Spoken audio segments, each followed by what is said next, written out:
From Hollywood, time once again for Money TV. I'm Don Baillargeon. Thanks for joining us. Money TV is a program all about money and what makes it happen. Well, we've certainly seen immeasurable grief due to natural disasters and, of course, the deadly carnage in Las Vegas. People have died. Families have been devastated by the loss of their loved ones. Other people have lost everything they've built over a lifetime. Now, we always see the brave first responders diving unselfishly into the fray to help protect and rescue their fellow human beings. We see people donate food, supplies, money, whatever they can spare, to lend a helping hand. As devastating and tragic as these events are, the immediate response of everyday people, well, it's a beautiful thing to see.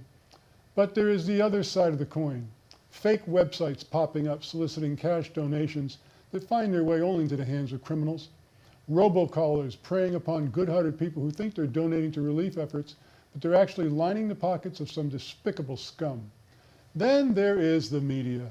The media has decided it's their job to politicize everything. Regardless of the magnitude of the government's response to any tragedy, whether it be Hurricanes Harvey, Irma, Maria, or the murders in Las Vegas, their diatribe is always the same. It was not good enough. It was not fast enough. The right things were not said. The wrong things were said. Can you believe she wore high-heeled shoes? The president visited too early. The president visited too late. If we had gun control, none of this would have happened. An executive for CBS was fired because she tweeted it was hard to feel sympathy for the victims in Las Vegas because country music concert attendees are largely Republican. A Hollywood actress whose last film was a flop tried to get some attention by saying that the hurricanes were God's punishment for electing Trump. Late-night comics shelved their jokes in favor of promoting division. At times when the media and Hollywood should be promoting thoughts of unity and hope in the wake of tragedy and mayhem, they instead choose to spread hatred, divisiveness, and despair, attempting to paint a picture of America that is simply not accurate. And then you wonder why the people's trust of the media is at an all-time low. Now here's something you never have to worry about. It's our toll-free number, good from anywhere in the world you're watching the program, 888-259-4449. Toll-free from anywhere in the world to get free information about our featured guests. When you do call, be sure and ask to be added to the subscription list of our Money TV newsletter. Again, 888-259-4449. Visit us at MoneyTV.net. Please like us on Facebook and follow us on Twitter. Well, our first guest is joining us on the phone, Mr. Michael Manahan. He's a spokesman for EPAZ Incorporated. Their stock symbol's EPAZ. Michael, welcome back to the show.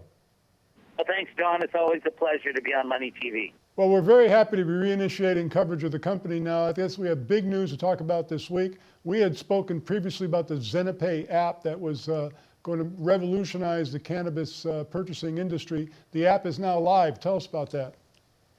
Yeah, this is really exciting. You know, when I was on Money TV a few months back, we were talking about the fact that we were developing a payment system for cannabis stores because, as you know, traditional banking doesn't work. You can't use your credit cards on you know, in a typical cannabis store, so that you have to use cash, which is inconvenient. So we've developed the Zenna Pay Bitcoin cannabis payment solution. And basically you download the app onto your phone, and once you've downloaded it onto your phone, you can then purchase Bitcoins, and then you can use the Bitcoins to pay for the cannabis at your cannabis store. So it's a fabulous idea and circumvents having to use cash and the fact that most cannabis stores simply cannot take credit cards. Now, I know there's an app for the iPhone. There's also a merchant app for the iPad. So this has to make the merchants very happy because right now they're dealing strictly in cash. That's correct, yeah, and which is dangerous to have all that cash lying around. You know, there's been a lot of the cannabis stores have been robbed. And so this is just a great new thing, and it's you know you can kind of go and download it, and you're in business. There you go. Go buy your cannabis. Well, now, Michael, speaking of money and cash and those kinds of things, the company has initiated a crowdfunding campaign to basically fund the Zenna Pay launch. Tell us about that. Yeah, we're doing a Reg CF crowdfunding raise. It's $1 million. It's going to be used for sales, marketing, and development. It's kind of an exciting concept using crowdfunding for the purpose of raising capital. And it's kind of an interesting way that it's been set up. Basically, the people who invest in this deal are going to be getting a 7% revenue share. So what happens is it's not like buying stock and then you have to wait for years to see if it's worth anything. basically you're gonna participate in the revenue stream from the Zenna Pay Bitcoin cannabis payment solution. Well, that's exciting. That is completely different than like a private placement or something like that. Yeah, really it is. And one of the problems small companies always have with raising money is you buy the stock in the small company, but when do you actually get a return? Well, with this solution, the way this offering is structured, you're going to start getting money back the minute we start generating revenue from the Zenna Pay Bitcoin cannabis payment solution. That's exciting. Once again, the company is EPAZ Incorporated. EPAZ is their stock symbol. Visit their Zenna Pay website at zennapay.com. Again, Michael, congratulations on the launch of the Zenna Pay app. Thanks for joining us. Okay, thanks, Don. And joining us now on the phone is Mark Bradley. Mark is the CEO of Players Network. Their stock symbol's PNTV. Mark, welcome back to the show. Thank you, Don. I appreciate you having me. Well, I really wanted to have you on the program this week, Mark, because of course you're headquartered in Las Vegas, where the tragedy occurred last week. Tell us how things are going in the city from your perspective. Well, I'll tell you, the city's still covered with tons of media.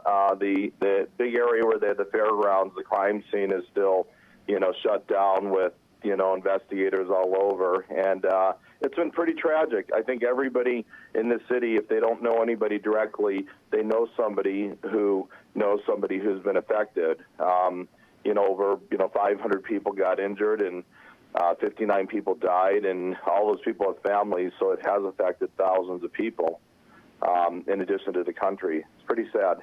Well, you as a company are doing something rather magnanimous. You've set up a GoFundMe campaign to help out. Tell us about that. There's a lot of different funds out there. The main one was started by the county commissioner. A lot of the hotels got involved, but you never really know what people do for political reasons or what people are doing for just individual people. We set up a website, VegasVictimsFund.org. That's victims with the S, VegasVictimsFund.org. And we stayed on there how we're going to be deploying money. We put together a board of directors of notable people, including the former Assistant State Controller, Jeff Lawrence.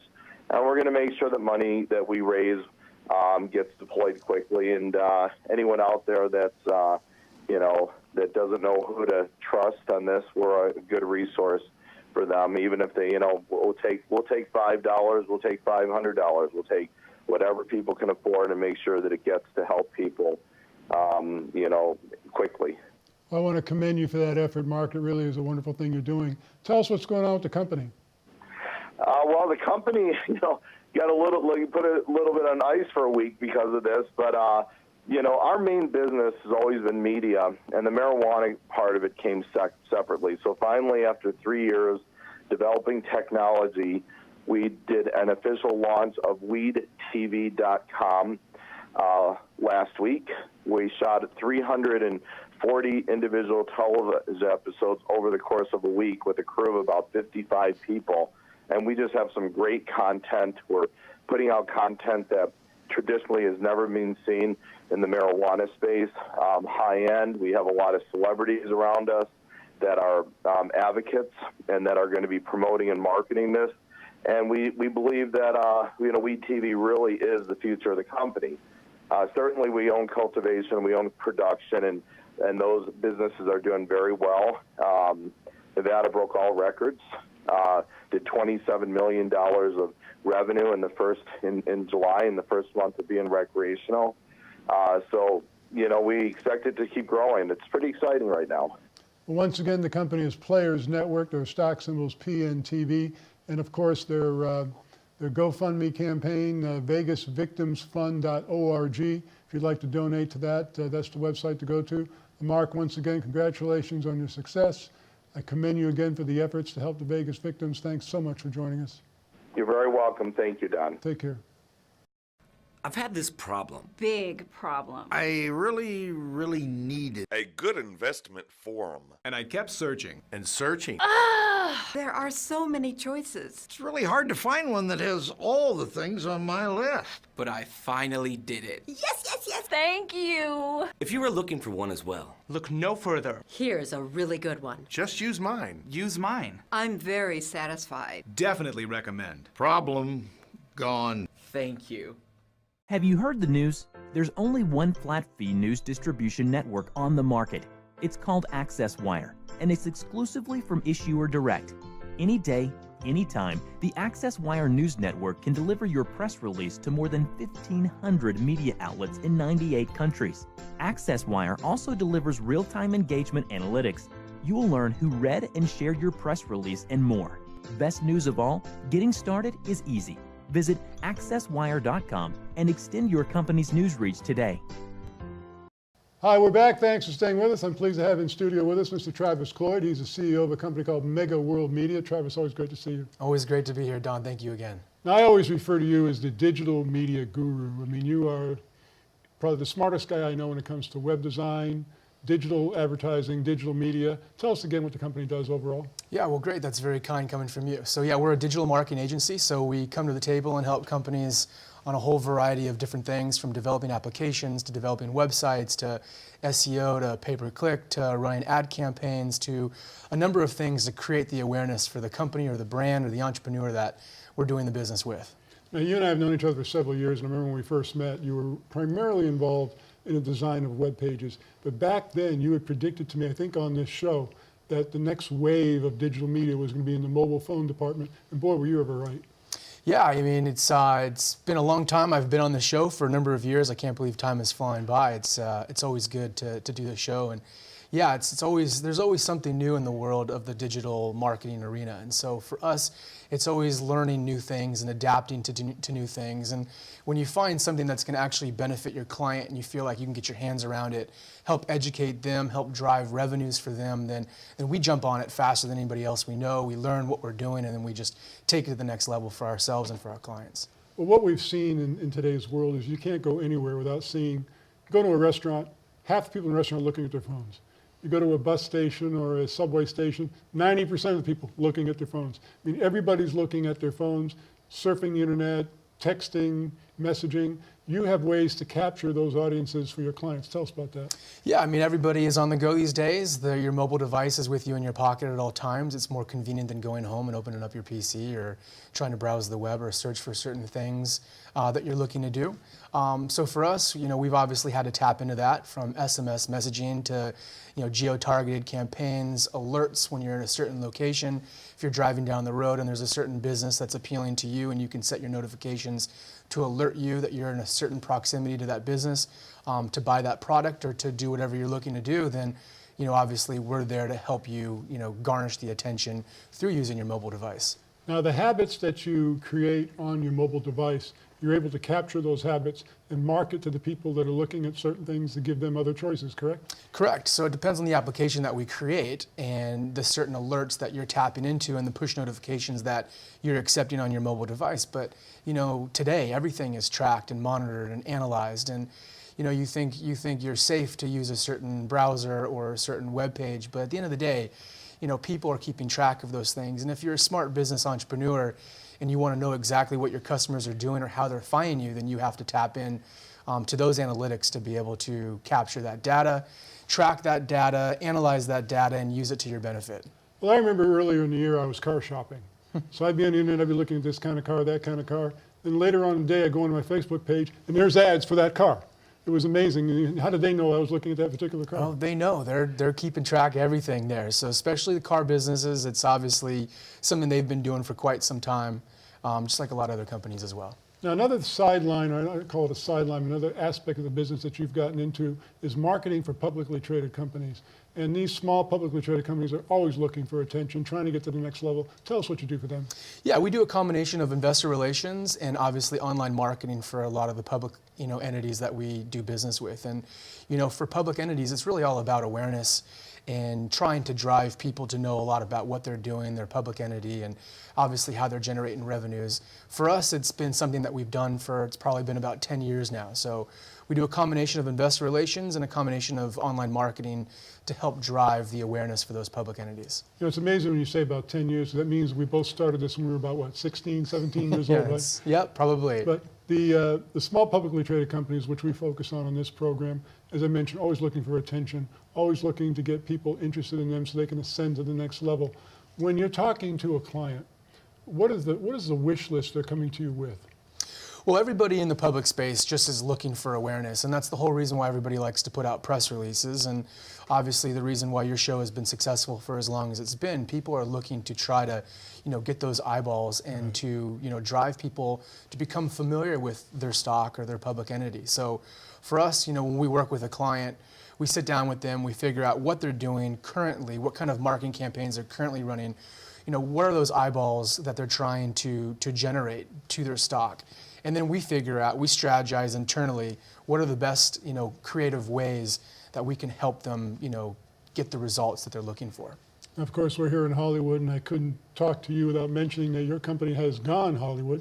You're working with a lot of movies with such stars like John Travolta and Wesley Snipes, John Cusack, Nicolas Cage. That's got to be an exciting new venture for you. Yeah, it is. We started, like I said, a number of years ago, dealing with investor relations and online marketing for public entities. And over the course of the years, being located here and having our home ship location, Hollywood, obviously you start to get a lot of the movies that come to you, and they need posters and trailers and marketing campaigns to drive people to go to the theaters or to go to the digital platforms where the movie exists, whether it be iTunes or Amazon or Hulu or Vudu or any one of the SVOD or VOD platforms.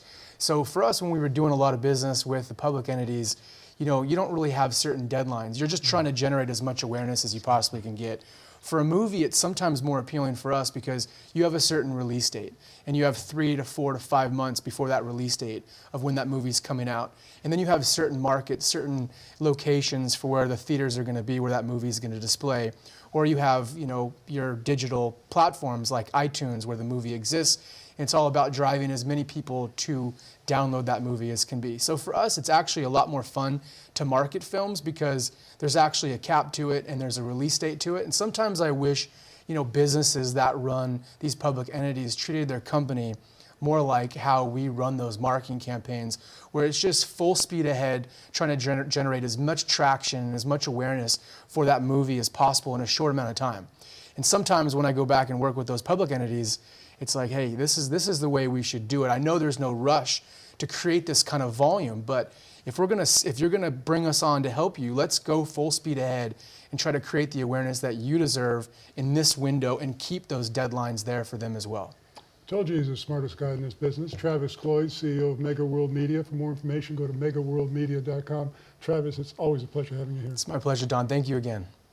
And joining us now on the phone is William Sawyer. He's the CEO of West Texas Resources Incorporated. Their stock symbol is WTXR.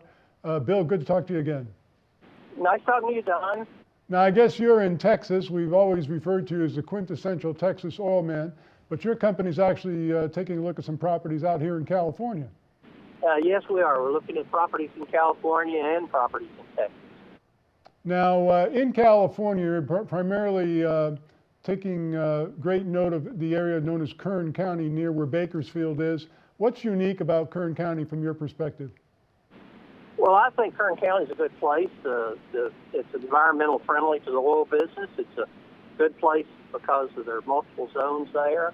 It's one of the largest oil-producing counties in the state, and it has some other opportunities that have been unexplored.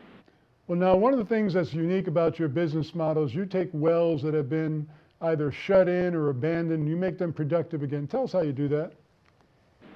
Well, we look for wells that have shut in or are low producing that can be improved either through chemical treatments or through repairs of the well bore. And we look for underlying value. We look for some value that may be behind pipe or in deeper zones.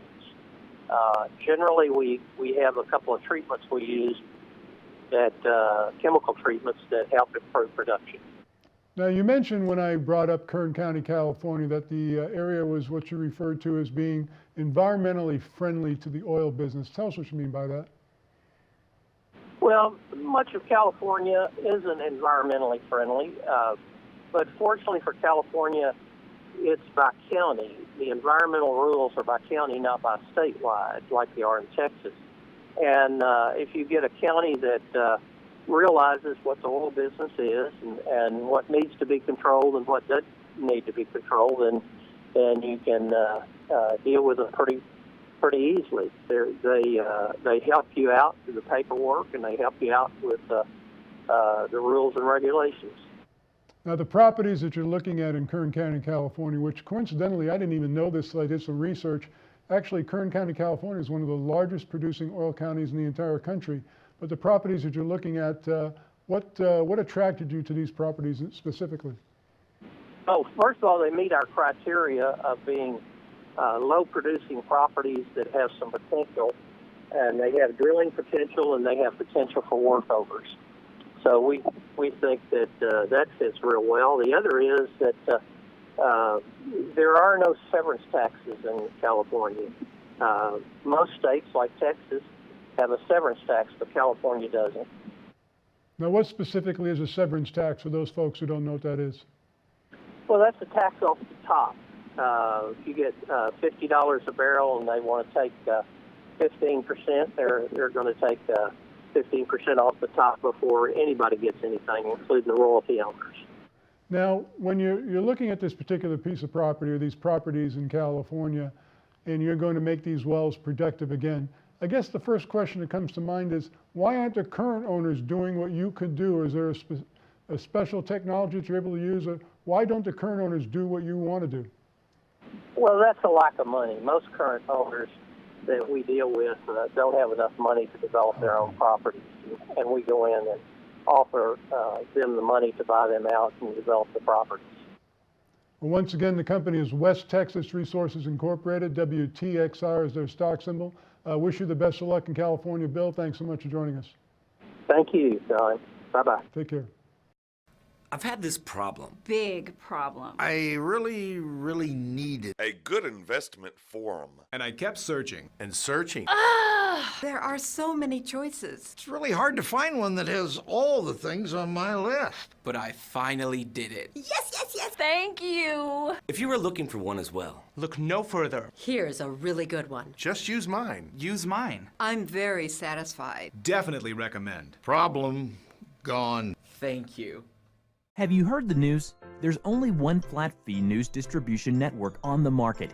It's called Access Wire, and it's exclusively from Issuer Direct. Any day, anytime, the Access Wire News Network can deliver your press release to more than 1,500 media outlets in 98 countries. Access Wire also delivers real-time engagement analytics. You will learn who read and shared your press release and more. Best news of all, getting started is easy. Visit accesswire.com and extend your company's news reach today. Back once again, we're joined on the phone now by Greg Lambrecht. Greg is the CEO of Single Point Incorporated. Their stock symbol's SING. Greg, welcome back to the show. Hey, thanks for having me, Don. Well, looking at your press releases this week, the activity continues to sing. Tell us about that. Yeah, well, we're just continuing to acquire more companies. As we know, that's been our strategy, and as we acquire more, we get more inquiries of companies that want to be acquired. So it's really working out, and it's increasing our revenues, and our plan is working to perfection so far. Well, you're doing everything you set out at the beginning of the year, because I remember back in January, we had an interview on this very program where you said part of your growth strategy for 2017 was acquisition, and you've, what, 3-4 acquisitions so far this year? Yeah, that's right. And the most recent one, we put out an LOI that we're acquiring a Denver-based company with close to $1 million in revenues, and we expect to close that in the next week. The other thing I just want to talk about is we're also looking at a rather large funding deal that hopefully I have good news for next week on that front. Well, you had mentioned a little teaser of that the last time we spoke to you. What are some of the use of proceeds that the company has in mind for that? Well, the thing is that most of these companies that we're acquiring, we try and use as much stock as we can. But of course, some of them or most of them want some cash. Mm-hmm. So we're going to have ample cash to go for some larger acquisitions with higher revenues. So we're going to have enough cash, and of course we have the stock to close these acquisitions. Now, of course, you began life in your company as a mobile payments company, and you've developed a system for cannabis dispensaries to accept payments. You want to tell us a little bit about that?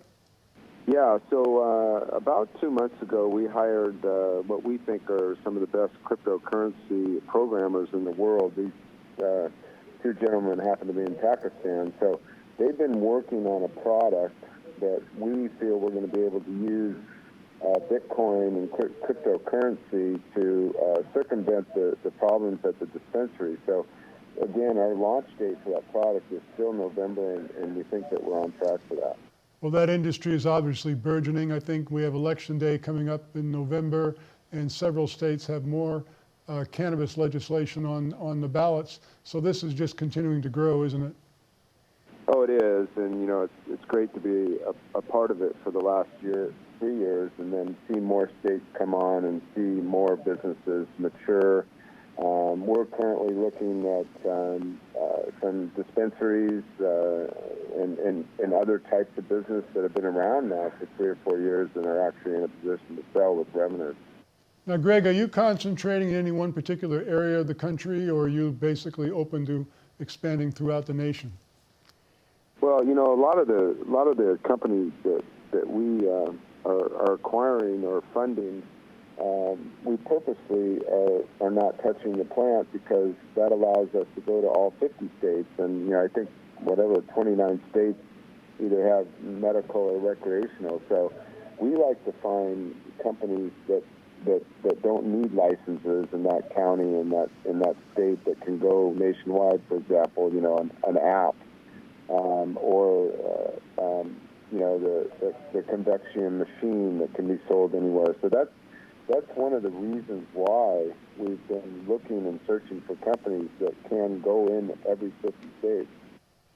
Once again, the company is Single Point Incorporated, stock symbols SING. Great progress, Greg. Congratulations. Thanks for joining us. Thank you. Go Sing. Well, is anyone comfortable with Equifax working for the IRS? We're going to talk about that in this week's Money Wrap radio program. To find a radio station near you, just listen online, go to moneywrap.com. Call us right now, 888-259-4449. Toll free from anywhere in the world for free information about our featured guests. When you do call, be sure and ask to be added to the subscription list of our Money TV newsletter. That is also free, as is the phone call, 888-259-4449. Visit us at moneytv.net. Please like us on Facebook and follow us on Twitter. That's our show this week. As always, we'll be back next week. Thanks so much for joining us.